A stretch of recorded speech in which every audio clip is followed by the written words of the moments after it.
Today we are taking a look at my favorite drones of 2019. Now this may not include every single drone that was announced in 2019, but I'm targeting the most popular drones, the most popular consumer drones that you can get today in 2019. Stick around.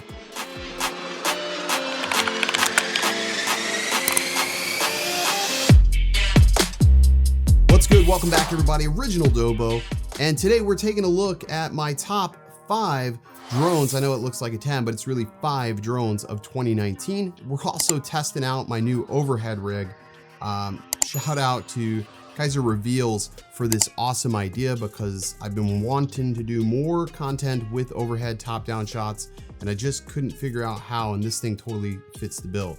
So today we're taking a look at my 5 favorite drones of 2019. Now your list may be different. I've ranked these drones 1 through 5. They're not in any order at the immediate moment, but let's just jump into it. So my number 5 drone is the Parrot Anafi. Now, if you remember just a couple of days ago, I went over my video where I compared the Mavic Mini to the Parrot Anafi, and the Anafi definitely comes in at my number 5 spot.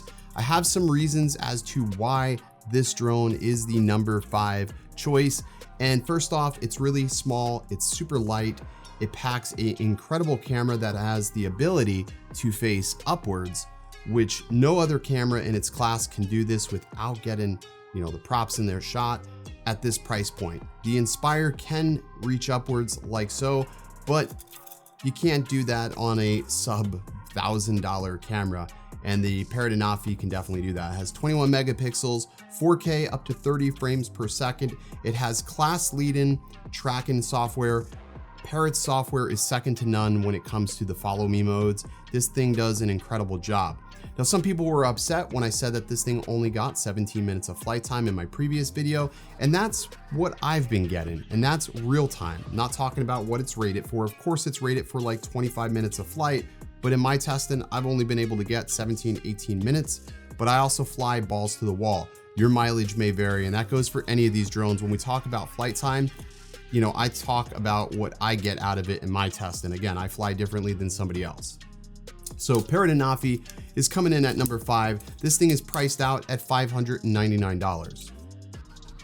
My number 4 choice, and it's the newest one on this list here, is the Mavic Mini. Now the Mavic Mini is a great little drone, $499 for the Fly More package, or $399 if you don't need any additional batteries, 2.7K upwards to 26 to 25 minutes of real-time flight. It is rated for 30 minutes of flight, but in my testing, I can only get about 26 minutes of flight out of this on a good day. And again, that's me flying sort of balls to the wall. That's just how we fly.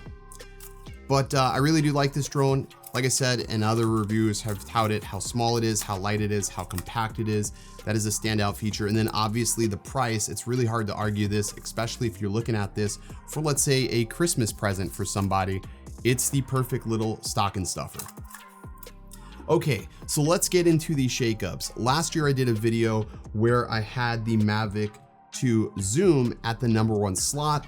I had the Autel Evo at the number 2 slot. I had the Mavic 2 at the number 3 slot. So this list is somewhat similar. However, I am trading the Mavic 2 Pro for the Mavic 2 Zoom in the number 3 slot. And I'm gonna explain that for you right now. So the Mavic 2 Zoom does come in at my number 3, and it's really because I sort of outgrew that zoom feature. While the zoom feature was really fantastic for the first couple of times I used it, I really hadn't found myself using it very much further than that. Also, the inability to shoot in a log profile was really a big deal for me, and I need to be able to push my colors as far as possible. Also, at night, the Mavic 2 Zoom just doesn't do good.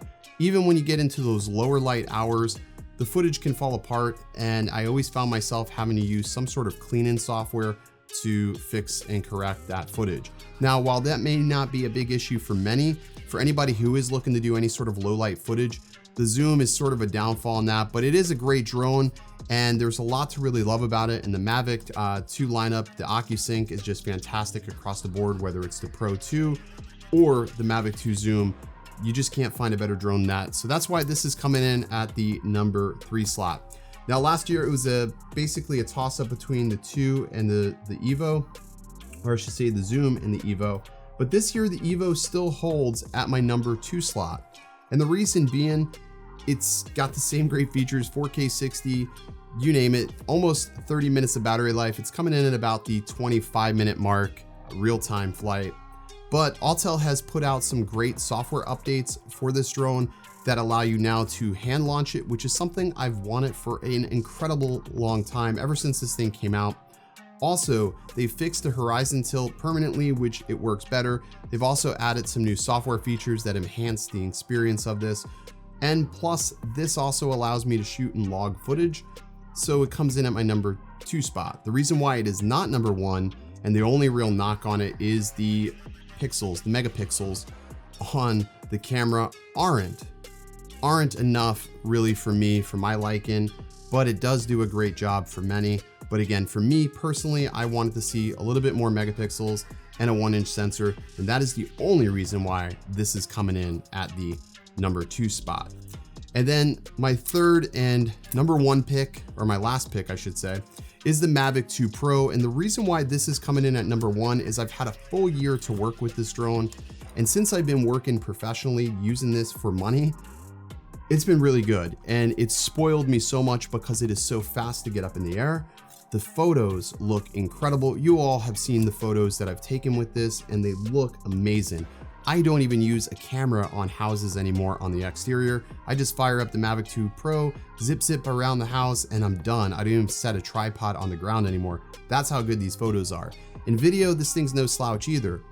The D-Log M is incredible. I love it. You can pull immense amounts of dynamic range. It's super easy to color grade, and there's so many different LUTs that work very well with the Mavic 2 Pro's color profile.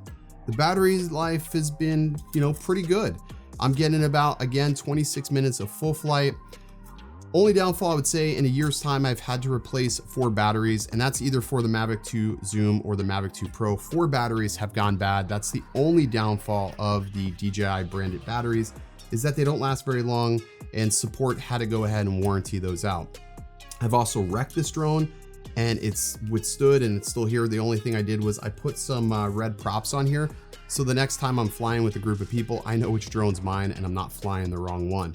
But the gimbal on this thing, I know when I first saw this thing launch, people were talking about how the gimbal was breaking. That never happened. Even after a wreck, this thing's just been absolutely beast. And I really can't recommend this enough. And with the price reduction around the holiday, this is a really hard drone to pass up, especially if you are a professional or aspiring professional. The Mavic 2 Pro is definitely a great choice. Now, I know you may be asking yourself, well, why is the Mavic Air on this list? The reason why I did not include the Mavic Air on this list is because it is a bit older, and I feel like the value proposition that the Mavic Mini brings sort of supersedes the Mavic Air at this given point. Now, people may argue with me that no, the Mavic Air is still a thing. I just don't think it is right now. I think if you're going to get a Mavic Air, you might as well jump to a Zoom or even a Pro for the price point, because the Mavic Air at this point is still almost $1,000, and this is only $499. Now, the Skydio 2 also released this year, but since they have not shipped yet and nobody's gotten them in their hands to look at, I didn't include them in this list because I didn't feel it would be a fair comparison, since I haven't personally gotten a chance to fly that drone yet to make an assessment. So we'll have to wait till next year, or maybe we'll do a mid 2020 update on all these drones. But these are my favorite drones of the year. Of course, I still fly the Phantom 4 Pro and some other drones across the year, but these are just my sort of standouts that I like to use, pretty much every month. But if you have any questions, be sure to comment down below. And as always, guys, thanks for watching and stay original.